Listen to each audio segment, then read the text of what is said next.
그래서 동네별로 운동 모임을 만들어주고 그 운동 모임을 지원함으로써 자연스럽게 본인들이 야외 활동에 동참함으로써 이 닫혀있던 마음을 조금씩 열 수 있도록 하는 그런 방법도 지금 구사하고 있습니다. 뭐 짧은 시간에 모든 수십 개의 정책을 다 설명드릴 수 없기 때문에 대표적인 정책 몇 개만 소개를 드렸습니다만은 이런 식으로 총력 지원을 하는데 3대 전략 7대 핵심 과제로 5년간 4,513억 원을 투입할 계획입니다.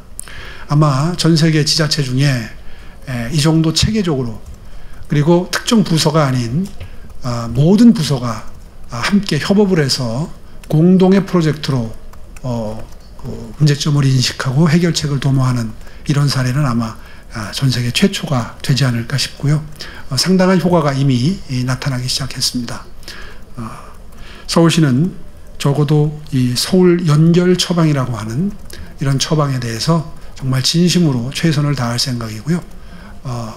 앞으로 서울에는 외로움 문제가 정책적으로 매우 체계적으로 접근되고 있다 하는 그런 자부심이 생겨날 수 있도록 투자를 아끼지 않을 생각입니다.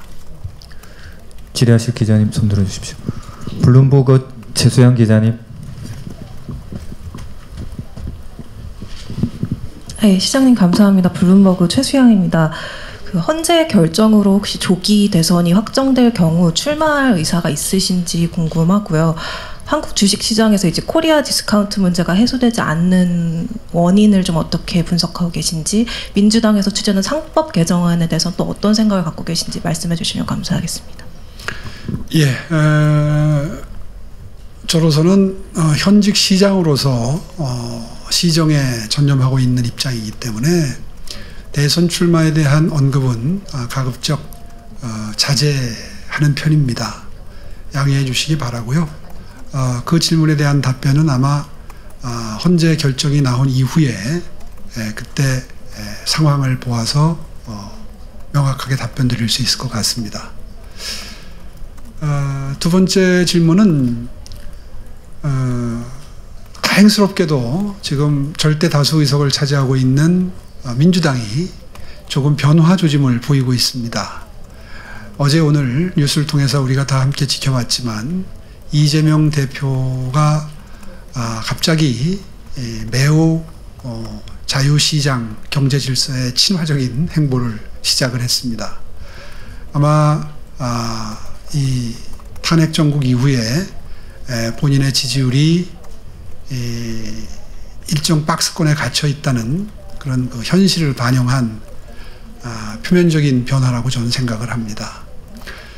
진심이 확인이 되려면 지금 기자님 말씀하신 대로 상법 개정 문제를 비롯해서 지금 현안이 되고 있는 특정 산업 영역의 경우에는 주 52시간 근무를 다소 완화해서 융통성을 부여하는 법안을 비롯해서 지금 경제를 활성화하기 위한 법안이 비단 말씀하신 법안뿐만 아니라 여러 가지 법안들이 다 민주당의 다수 의석을 바탕으로 한 비협조 때문에 전부 정체 상태에 있었습니다. 국회 내에서. 이러한 법안들이 이재명 대표가 발표한 대로 실제로 실현이 되어서 경제의 발목을 잡고 있는 규제 역할을 하고 있는 법안들이 오히려 경제를 살릴 수 있는 방향으로 방향 전환되기를 정말 진심으로 바라고요. 아마 몇 가지는 그 표변의 이유가 정치적인 이유가 아니라 진심이 담겼다는 걸 보여주기 위해서라도 당분간 몇 가지 변화는 있을 걸로 기대를 하게 됩니다. 그 모습을 지켜보면서 우리 당에서도 함께 보조를 맞출 것으로 그렇게 예상되고 있습니다. 질문하실 기자님 손을 들어주십시오. 누구지? 예, 로이터 이면수 기자님.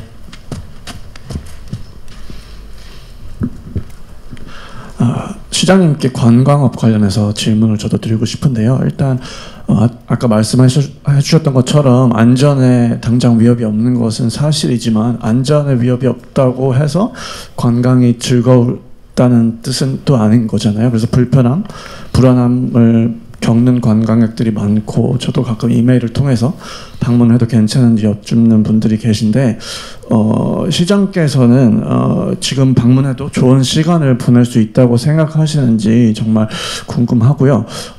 또 이렇게 고민하고 있는 외국인들한테 어떤 확신을 주실 수 있는지도 여쭙고 싶습니다. 마지막으로 이 현 정치 상황의 근본이 좀 정치적 갈등, 혼란 으로 좀 정리가 될 수 있을 것 같은데 아까 한국의 회복력에 대해서 말씀을 해주셨잖아요. 근데 그와는 별개로 혹시 시장으로서 이런 문제점이 서부지법 난동과 같은 폭력으로 이어지지 않기 위해서 좀 어떤 노력이나 대책을 강구하고 계신지도 궁금합니다. 감사합니다. 네, 역순으로 답변 드리겠습니다. 아까 질문과 반복되는 질문이기 때문에 특별히 더 할 말씀은 없습니다. 누구보다도 이 자리에 계신 바로 여러분들이 저희 서울시의 우군이 되어주실 걸로 저는 굳게 믿습니다. 저희가 아무리 서울은 안전하다, 관광을 즐기는데 아무 지장이 없다고 얘기를 해도 외국에서는 의문을 가질 수밖에 없죠. 정치 상황 자체가. 그런데 여러분 어떻게 느끼십니까? 불안감을 느끼십니까? 느끼세요? 네, 불안감을 느끼면 느낀다고 쓰세요. 저는 여러분 중에 아마 관광을 하는데 불편이 있거나 어떤 안전상에 문제가 생길 수 있다고 생각하시는 분은 저는 한 분도 안 계시리라고 굳게 믿습니다. 여러분들이 어떻게 써주시냐에 따라서 전 세계가 서울을 바라보는 평가가 달라질 수 있겠죠. 서울에서는 지금까지 관광객과 관련해서 단 한 건의 안전사고도 없었습니다. 또 앞으로도 없을 겁니다. 아마 치안이 썩 좋지 않은 다른 외국 도시들과 비교하면 지금 현재 서울의 치안 상태나 안전 상태는 A급 중에서도 아마 A+급이 아닌가, 저는 감히 그렇게 비교를 해서 말씀드리고 싶습니다.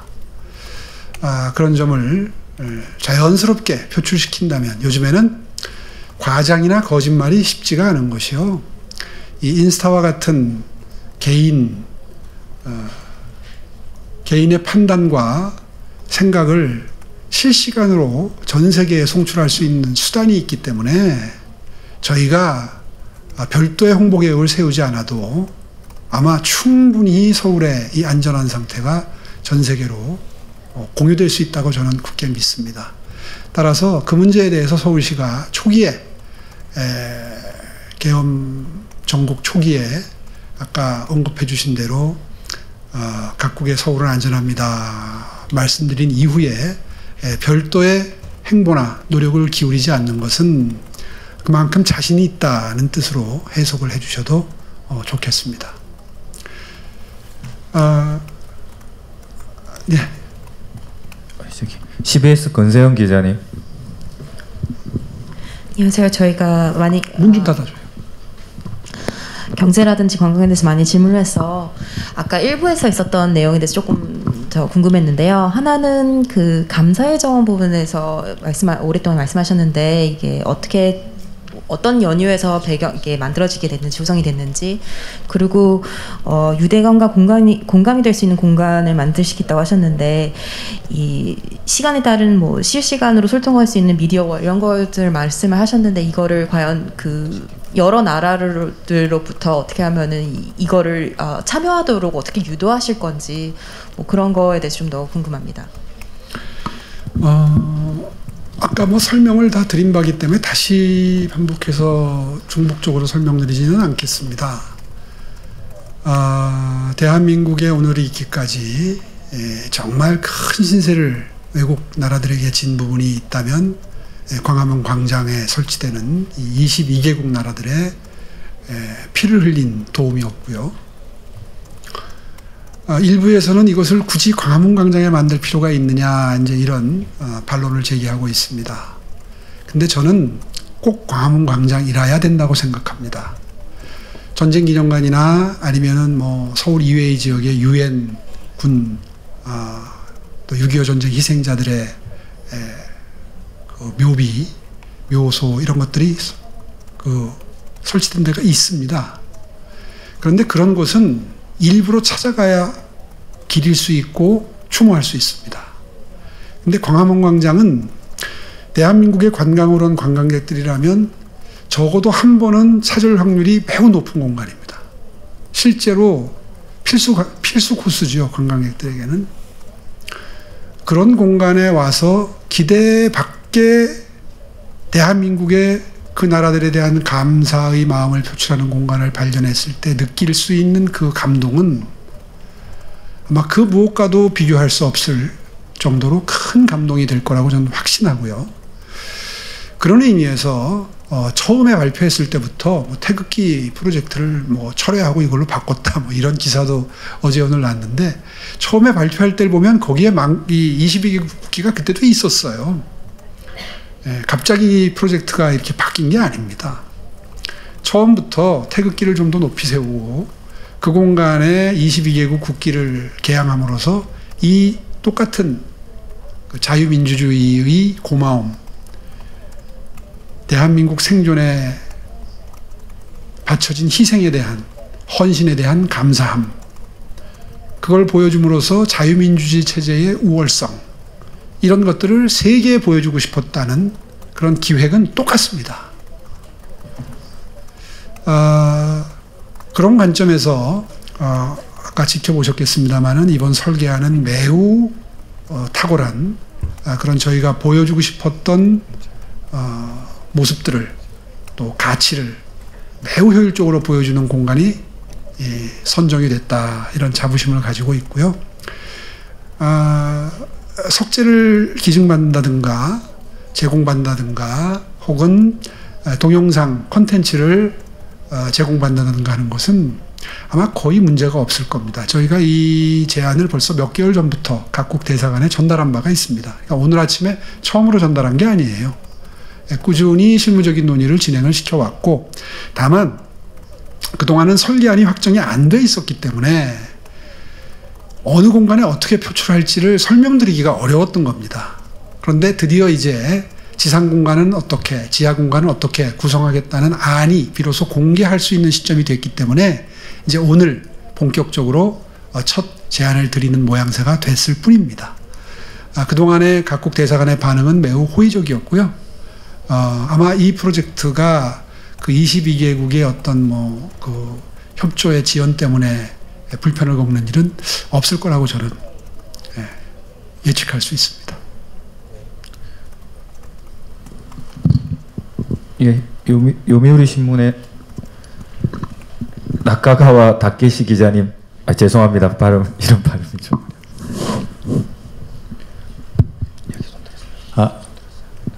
일본어로 질문해도 됩니까? 괜찮습니까? 예, 가능합니다.日本の読売新聞の中川と申します。반갑습니다. 一つ質問させていただきます。市長の今の記者会見の内容をお伺いしてましてですね、観光ですとか孤独対策、少子化、民生、あとスポーツとか健康、こういった政策について、順次ですね、こういった成果が出ているっていうような説明もあって、非常に頼もしいなと、私は外国人ですが、ソウル市民だったら頼もしいなという印象を持つだろうと思ったわけですけれども、これに外交安全保障の政策を加えたらですね、やっぱりその大統領選を意識していらっしゃるのではないかと思わざるを得ません。で、1つと申し上げましたけど、2つありまして、市長自身、今、外交権ですとか、安全保障、国防権というのはお持ちではないと思いますけれども、外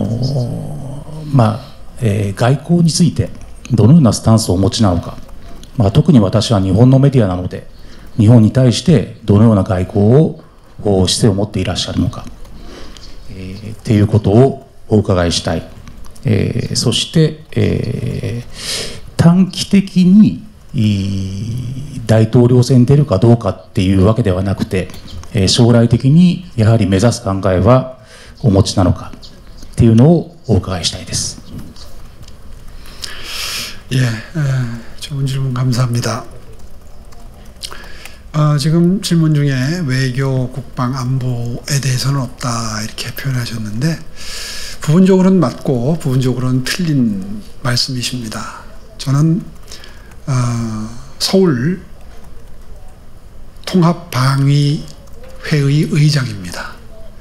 통합방위회의는 군이죠. 수방사령관, 그 다음에 서울 치안을 맡고 있는 서울경찰청장, 시의회 의장, 또 교육감, 이분들과 함께 비상시에 서울의 방위태세를 책임지는 회의체이고 그것의 의장이 서울시장입니다. 따라서 국방이나 안보에 대해서 전혀 권한이 없다는 것은 조금 현실과 맞지 않는 잘못된 표현이시고요.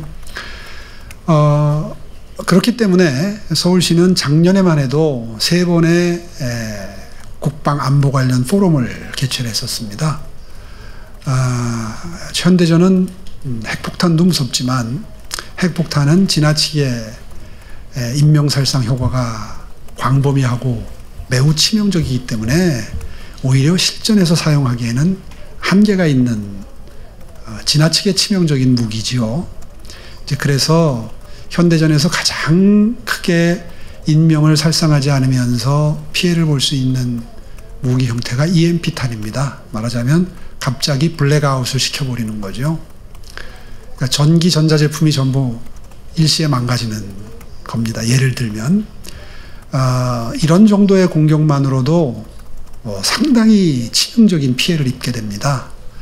실제로 아마 전쟁이 일어나면 EMP탄을 활용할 확률도 매우 높습니다. 그래서 작년에 첫 번째 국방안보 포럼은 EMP탄, 대-EMP탄 대책이었고요. 두 번째는 러시아 우크라이나 전쟁에서 지켜보시는 것처럼 드론의 활용이 매우 빈번합니다. 상당히 고가의 비행기를 비롯한 고가 국방 장비나 시설들도 아주 저렴한 드론 몇 개 정도에 의해서 치명적으로 파괴되는 장면들을 아마 다 지켜보셨을 거고요. 그렇기 때문에 대드론 작전이 매우 중요하다는 판단하에 대드론에 관한 정책 포럼을 실시했고 이런 식으로 작년에 3번의 국방안보 포럼을 했는데 그때마다 전현직 장성들이 수십 명씩 와서 함께 할 정도로 매우 높은 관심을 보인 바가 있습니다. 물론 이 자리에서 다 밝히기는 어렵겠지만 통합방위의장으로서 그 외에도 여러 가지 국방과 안보에 관한 서울시의 안전을 확보하기 위한 정책을 지금 시행하고 있습니다. 시간 관계상 다 설명드리진 못하겠고요. 두 번째 이제 외교 관계에 관한 말씀인데요.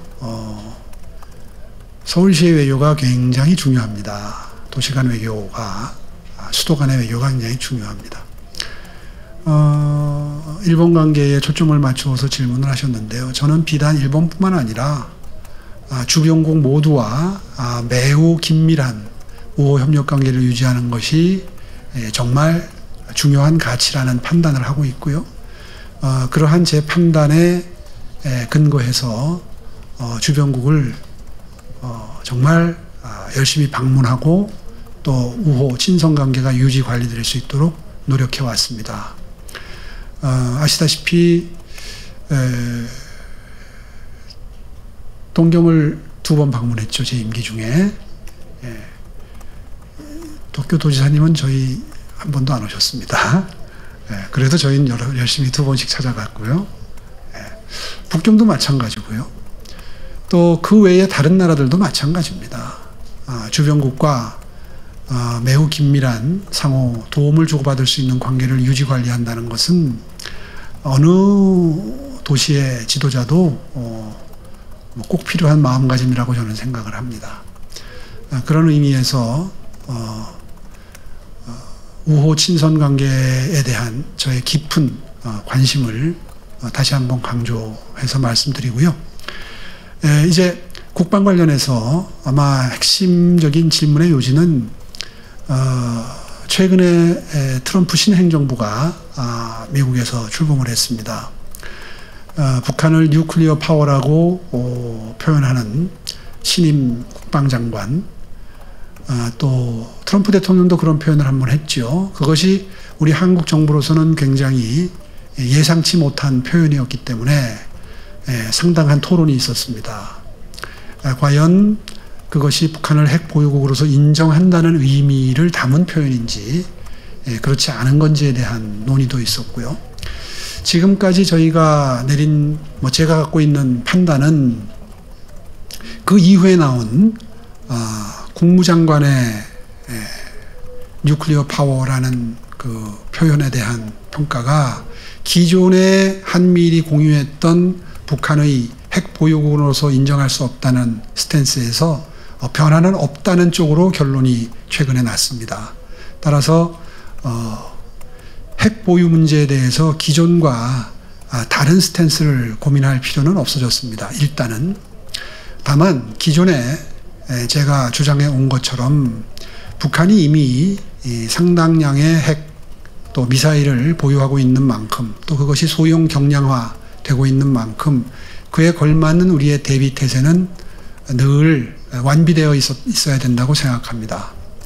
원론적인 말씀을 드리면 핵에는 핵으로 대응하는 것이 가장 효율적입니다. 다만 국제 정치적인 여건 때문에 대한민국이 바로 핵 개발에 돌입하기가 어렵다면 이른바 핵 잠재력이라고 그러죠. 언제라도 마음을 먹으면 핵폭탄을 제조할 수 있는 정도로 준비를 해놓는 것은 필요하다.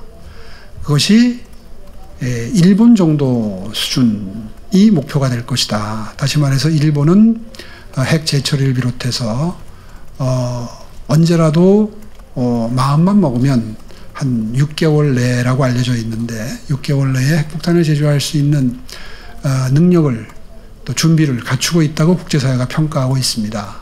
한국은 아직까지 그런 정도가 되지 못하기 때문에 일본 정도 수준의 핵 잠재력은 갖출 수 있어야 하겠다. 이것이 차기 정부, 차기 한국 정부 또 미국의 트럼프 신정부와의 협상의 테이블에 올라갈 필요가 있지 않겠는가 하는 정도가 지금까지 이 상황을 바탕으로 한 저의 판단입니다. 예, 계획된 시간보다 조금 시간이 많이 지났는데 마지막으로 한 분 질문 더 받도록 하겠습니다. 이름 뭐지? 누구지?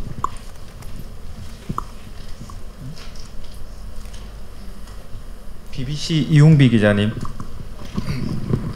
네, 시장 오늘 그 다양한 정책이랑 인프라 성장에 관해서 설명을 해주셔서 너무 감사했고, 제가 여쭤보고 싶은 거는 이제 다양성 그리고 포용성에 관한 질문입니다. 두 가지인데, 첫 번째는 아까 말씀해주신 그런 관광객이나 유학생이 아닌 한국에 살고 있는 이주 노동자, 외국인 노동자들이 겪는 어려움이 무엇이라고 생각하시고 그걸 어떻게 해결하려고 생각하시는지가 궁금하고요.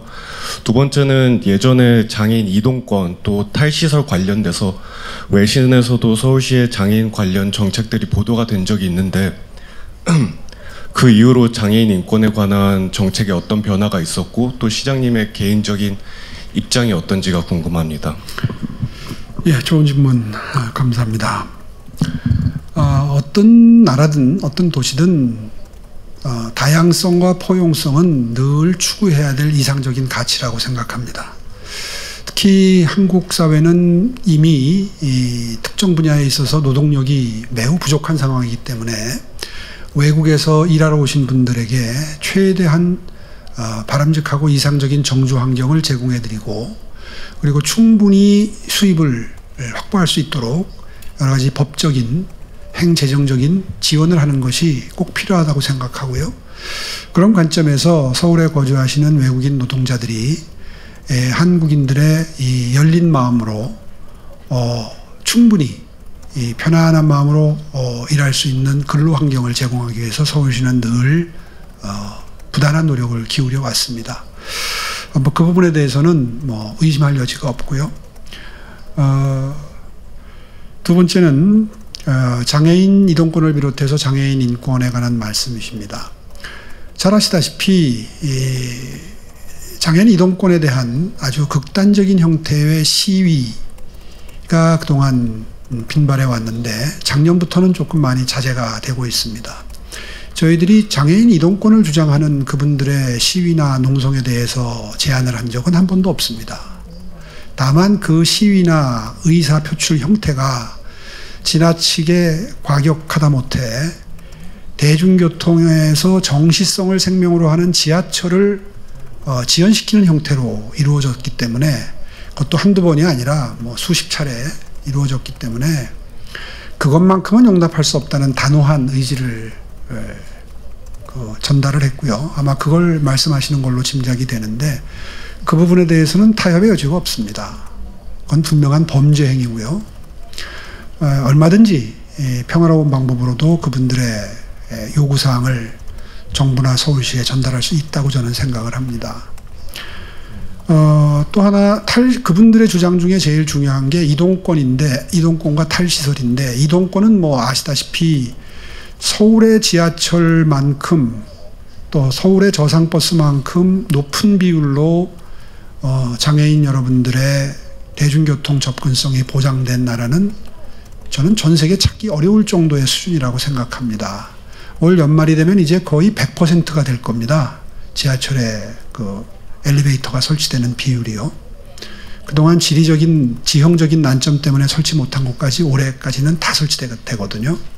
적어도 장애인 이동권 문제에 대해서는 서울시가 가장 모범적인, 가장 높은 수준의 보장률을 보일 수 있다고 생각을 하고요. 저상버스 보급률도 역시 마찬가지입니다. 그 부분에 대해서는 서울시가 굉장히 큰 자부심을 가지고 있고요. 그 다음에 탈시설 문제도 그렇습니다. 이분들의 가장 주요한 관심사가 이제 이동권과 더불어서 탈시설 문제인데, 탈시설이 가장 이상적인 형태의 장애인 돌봄 형태라고 생각지 않습니다. 또 시설을 절실히 원하시는 분들도 많습니다. 특히 그 가족분들의 경우에 그렇습니다. 그래서 균형 잡힌 시각으로 이 탈시설 문제를 지켜본다면 시설에서 생활을 하기를 절실히 원하는 분들의 경우에는 충분히 시설의 장점을 누리실 수 있도록 제공을 하는 게 가장 바람직한 장애인 정책이고요. 그 무엇보다도 밖에 나와서 생활하는데 최우선의 가치를 두겠다 하는 분들께는 밖에서 탈시설 상태에서 그 일상생활을 영위할 수 있도록 최대한 도와드리는 게 가장 바람직한 형태의 지원이라고 생각을 합니다. 이 두 가지를 서울시는 동일한 우선순위에 놓고 지금 지원책을 강구하고 시행 중에 있습니다. 그 부분에 대해서는 뭐 저희들은 조금도 장애인 단체가 주장하는 일방적인 주장이죠. 탈시설만이 유일한 바람직한 길이다라는데 저희는 동의할 수가 없습니다. 그건 매우 일방적인 주장이죠. 그렇게 이해를 해주시면 서울시의 장애인 정책에 어떤 뭐 진전이 있었느냐 이제 이렇게 질문하셨는데, 저희는 이런 큰 틀에서의 원칙하에 장애인 정책을 시행하고 있습니다. 예, 그럼 정해진 시간에 대해서 이상으로 2025년도 신년 외신기자 간담회를 마치도록 하겠습니다. 감사합니다. 네, 고맙습니다.